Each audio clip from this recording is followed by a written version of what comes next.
Well, with non-essential travel discouraged, wine expert Angela Aiello, the super wine girl, she's taking us on a taste tour to the heart of Tuscany. Good morning. Good morning, Annette. How are you doing today? I'm doing great, thank you. So what's the one wine that kind of makes this region really famous? Well, it's made with the Sangiovese grape, which is an indigenous grape to Italy. And Tuscany is located right in the heart of Tuscany, basically, sorry. Chianti Classico is nestled right in the heart of Tuscany between Siena and Florence. And so Chianti Classico is the place I think many of us go when you head to Tuscany for your honeymoon or your dream wedding. And so they actually produce an amazing red wine that I think many of us need to get to know. And for that seal of quality of approval, you really want to look for the Black Rooster on every single bottle that Chianti Classico produces. So a really wonderful wine. So is that Black Rooster, is that kind of like our VQA, or is that like a brand?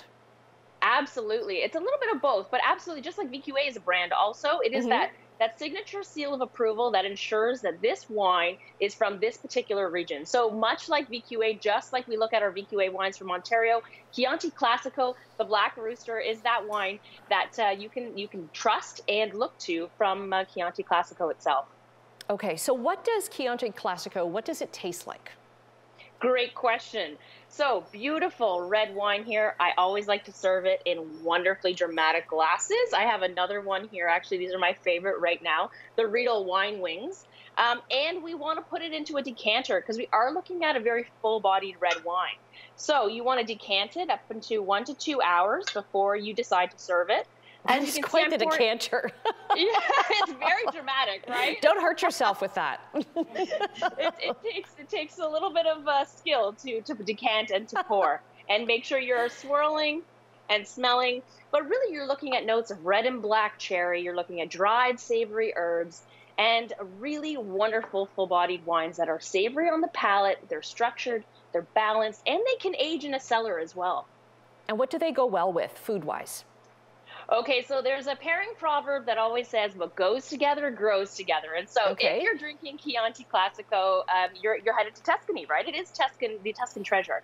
So whether you're doing, bolognese or you've got a lasagna, you're looking at those tomato-based dishes that are really going to pair well with this wonderful wine. You can also, one of my favorite pairings is cheese and charcuterie, as you can see here. And so what you're looking at, your favorite dishes. I mean, personally, for me, my favorite cuisine is Italian. And so these wines are something I gravitate towards over and over and over again. And there are, oh, sorry, go ahead. I'm just wondering, how long do you have to decant? Because I don't drink a lot of red wine, so I had no idea how to decant it. Yeah, so you pour the wine into the bottle really nicely into any size decanter. You can find great ones at HomeSense or Winners or Riedel.com, many great places. This is my new favorite one from Studio 55, actually, or Studio 50, apologies, and wonderful gifts for the season. And actually, Chianti comes in 3 different quality sets. And so you've got Chianti Classico, which is the 12 months in oak. You've got Chianti Classico Reserva, which is the 24 months in oak. And then you have the Chianti Classico Gran Reserva, which is the best grapes from the estate, and it's about 30 months in oak. So as you kind of go up the quality scale, you are looking at more fuller-bodied, dramatic wines. And these wines tend to age in a cellar. So as you want to drink them, you do want to decant them into really nice glassware on your table side and while you're entertaining, and then also invest in beautiful red wine glasses for you to enjoy and cater with your guests over the holiday season. Okay, and decant like what, about an hour before you're going to drink it, or could you decant it and then drink it?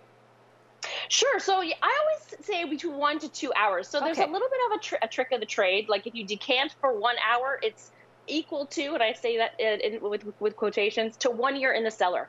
So you can actually cheat the aging process if you were to decant. You're cheating us out of time right now. Exactly.